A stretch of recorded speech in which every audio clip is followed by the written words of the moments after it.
All right, good morning, U.S. history. Figured today, even though Wednesday is not our normally scheduled day to meet, I figured we could review those notes. I've gotten some questions from people in regards, especially some of those cartoons. So I want to go through those right now. So I'm going to share my screen with you guys so you can see what I'm seeing. And we're going to go from there. So just like every unit we've had already, we break it down into the political week, we look at the foreign policy week, and then we look at culture and change. So this, because it's the first week of a new unit, we're in the 1980s, we're going to look at politics in the 1980s. So the target for today, you're kind of looking that we are shifting from a reform agenda to a conservative agenda in the 1980s. Let Angel in. Hey, Angel. So we'll close this. So again, we're like the note said. Let's see here. There we go.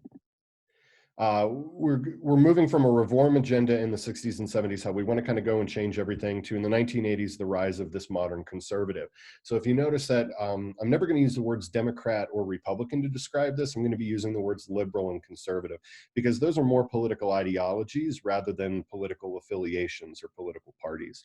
So the first one in your notes, and you can follow along, you can complete the note catcher. I see a lot of you already have. But again, the liberalism and liberal ideals basically believe the government should regulate the economy to protect people from corporations and wealthy elites, and that the government should play an active role in helping disadvantaged Americans. And let's pull current events into this. You can see that right now, kind of the fighting that was going on in Congress with this stimulus bill that they were trying to get passed. You saw Democrats or liberals holding out that they really wanted more money to go to individuals, to middle and working class families, rather than bigger corporations. So that was kind of what they were fighting over here in the past few days, and you can see that in the liberalism. They also believe government should not regulate social behaviors. Things that happen behind closed doors, things that happen in the privacy of your own home, those social behaviors, liberals believe the government should not have a role in.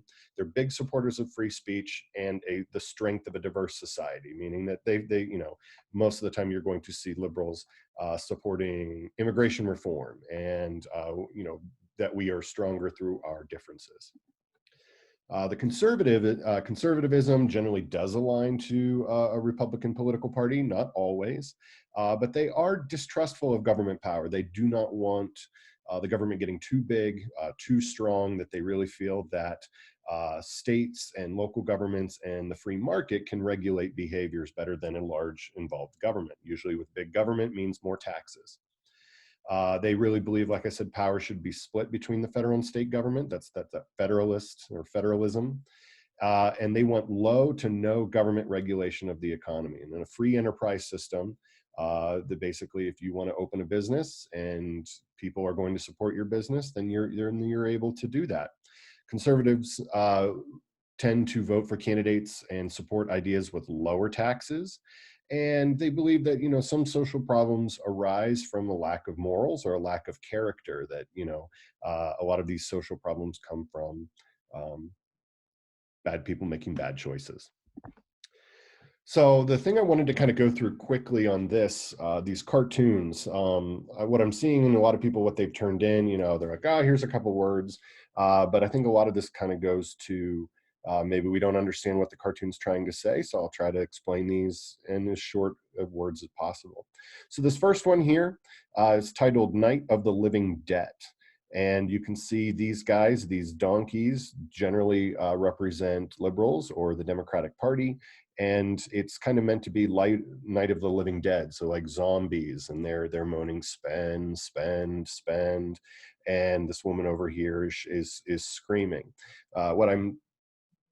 What the author's trying to convey to the reader is that these Democrats or liberals are kind of like zombies, and they're spending all of this money, and by spending all of the money, they will accrue more debt. This one right here, actually used this in AP government the past 2 years, and I'm really surprised at how few people kind of get what this is trying to say.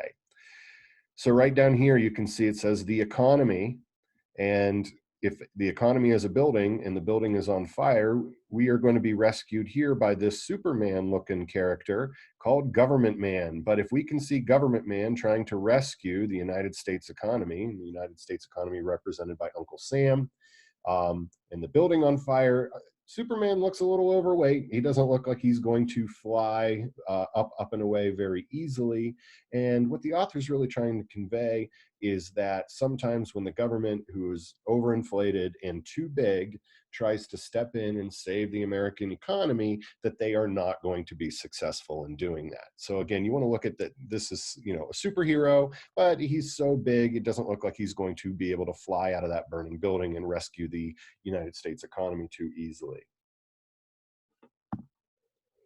This one's a little blurry, but we always end up seeing this one around Halloween time.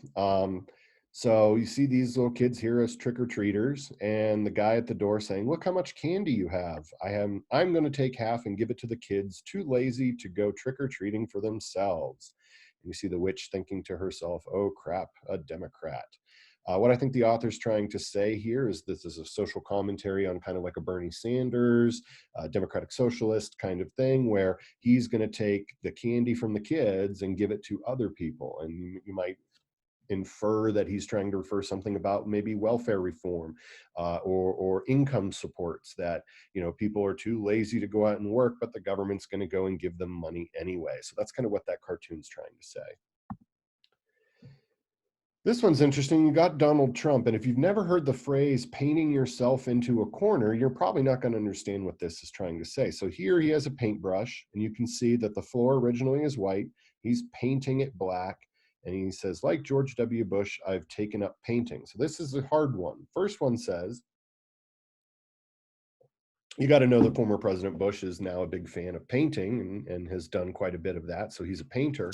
But if you're not aware of the phrase painting yourself into a corner, if you paint yourself into a corner, all of this wet paint, you can't get out, and you're kind of stuck, and it's wet, and you're going to step in it, and it's going to get muddy.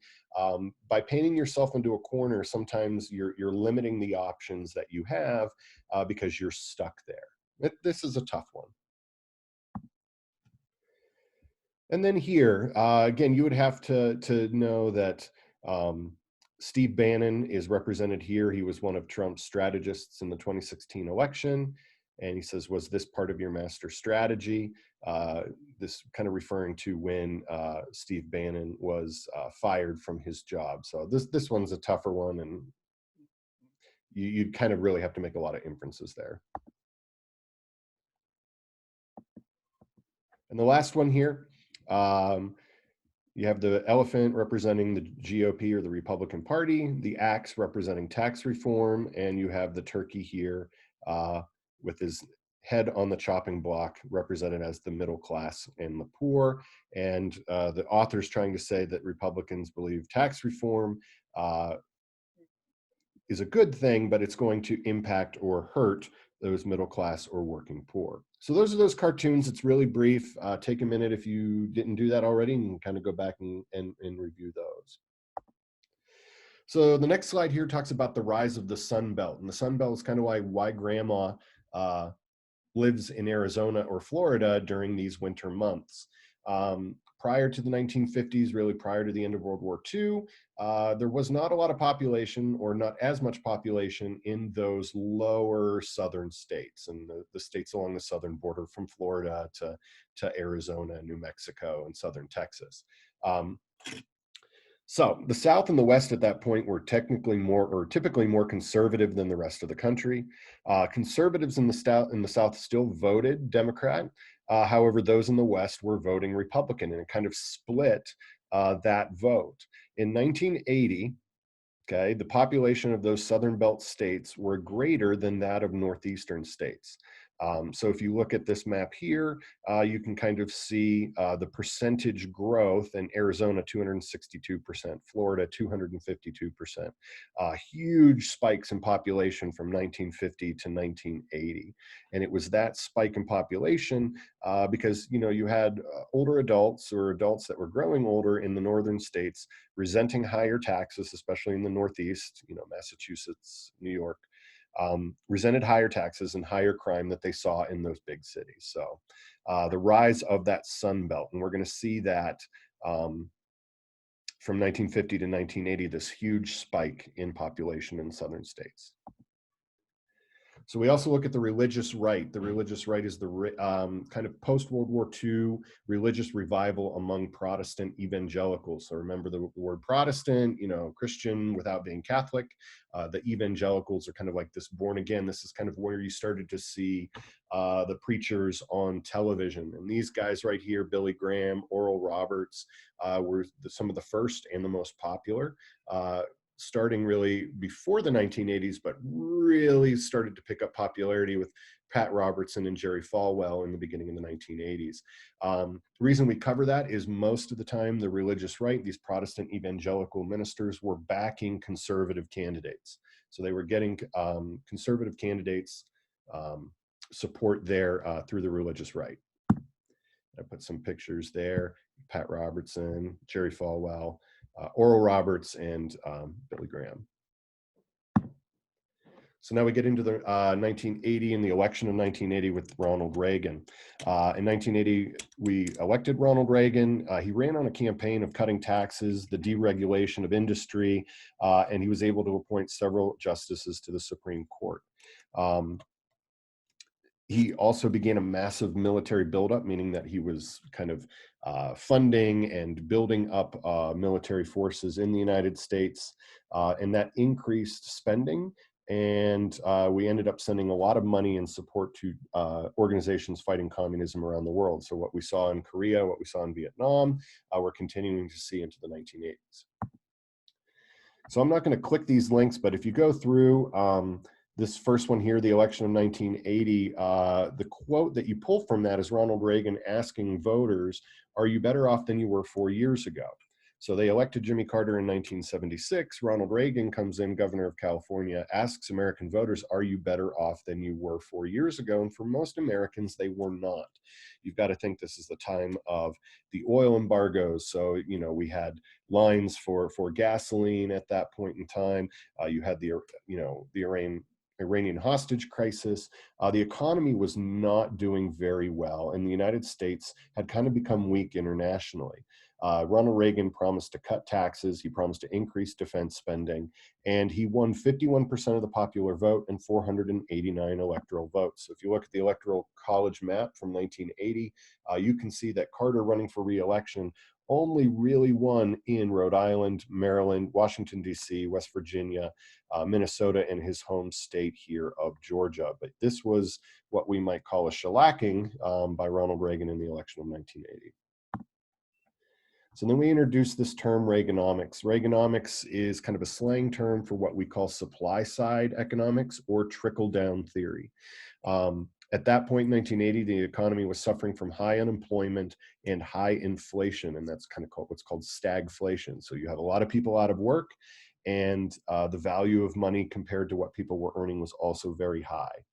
So economists argued that the economy was weak because our taxes were too high, and that by giving tax cuts to businesses, they would expand and create new jobs. And this is what we're calling this trickle down theory, that if you're giving tax breaks to those at the top, the business owners, the mega wealthy, that those tax breaks, if they have more money, that will trickle down in the fact that they'll open more factories, they'll have more jobs, they'll hire more people, they'll pay people more money, that it will trickle down to all branches of the economy. With that theory, Congress passed a 25% tax cut.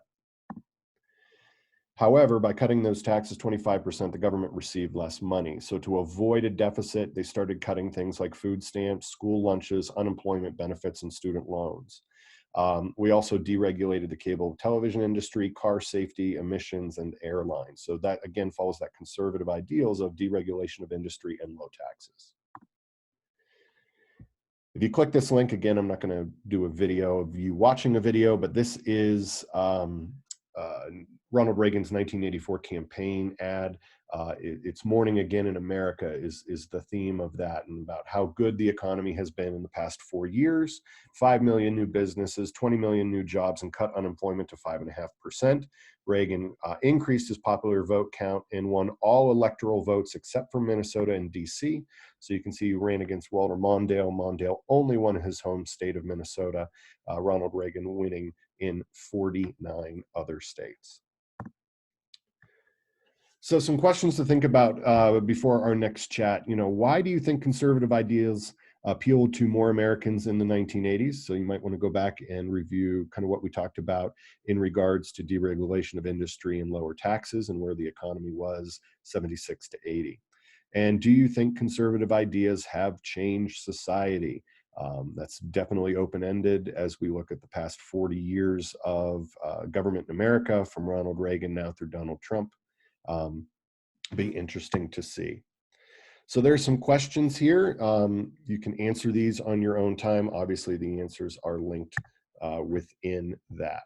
So stop sharing here. All right. Any questions that we have to cover that? Doesn't seem like it. Okay, guys.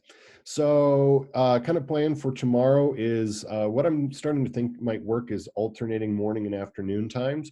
So I'll plan on doing another town hall around 2 o'clock tomorrow afternoon just to check in with people, see if there's any questions. I've gotten a lot of the vocab from folks. Hopefully this will help you fill out that note catcher. And then by Friday, looking at picking one of those politicians and answering the questions linked on Canvas.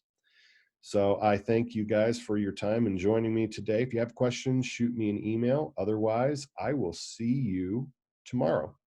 Have a great day.